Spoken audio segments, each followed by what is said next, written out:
मुलांच्या शारीरिक तसेच बौद्धिक विकासासाठी आज आपण खास अशी रेसिपी बनवणार आहोत. फक्त 2-3 साहित्यात तयार होते आणि करायलाही सोपी आहे. त्यासाठी 1 कप शेंगदाणे घेतलेत. मस्त मंद आचेवर खमंग भाजून घ्यायचेत. म्हणजे आतून पण छान भाजले जातात आणि मग ते थंड झाले की हातावर चोळून घ्यायचे आणि त्याची साल काढून घ्यायची.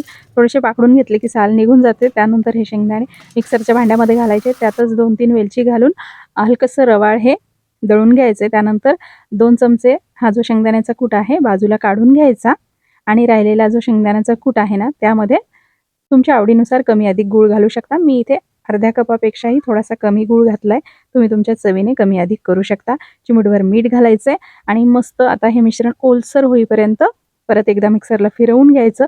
अशा पद्धतीने मिश्रणाने तेल सोडलं, ते छान ओलसर झालं की लगेचच मिक्सरच्या भांड्यातून काढून घ्यायचं. जो आधी कूट आपण बाजूला ठेवला होता ना शेंगदाण्याचा तो देखील यामध्ये घालायचा आहे. त्यामुळे आपल्या रेसिपीला चांगलं रवाळ टेक्स्चर येईल आणि तुम्ही इथे बघू शकता एकदम अगदी पेढ्यासारखं हे मिश्रण तयार झालंय. 1 चमचा अगदी छोटा चमचा तूप घालायचे, व्यवस्थित मिक्स करायचंय. तूप नाही घातलं तरी चालेल, पण छान सुगंध यावा त्याकरिता फक्त 1 चमचा तूप घातलंय. सगळं काही व्यवस्थित मिक्स करून घेतलं की याचे छोटे छोटे लाडू बांधून घ्यायचे. लाडू बांधायला देखील सोपे जातात. आवडीच्या सुक्या मेव्याने किंवा सीड्सने तुम्ही ते सजवू शकता.